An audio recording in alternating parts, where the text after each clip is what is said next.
Hello everyone, welcome back to the new video. In this video I will show you how to add stickers to Instagram Reels.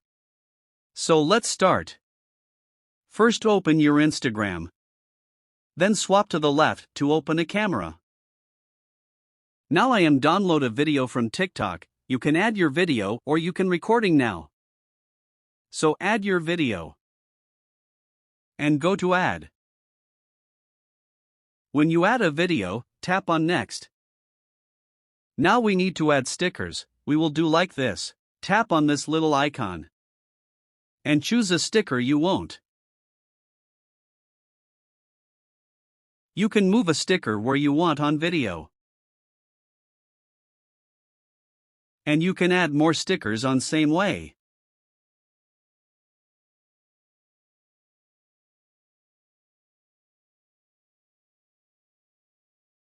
Now when you done, press on next. And again next for share your reels. So that is it for this video. If this video like you, leave a like and subscribe for more tutorial like this. Goodbye.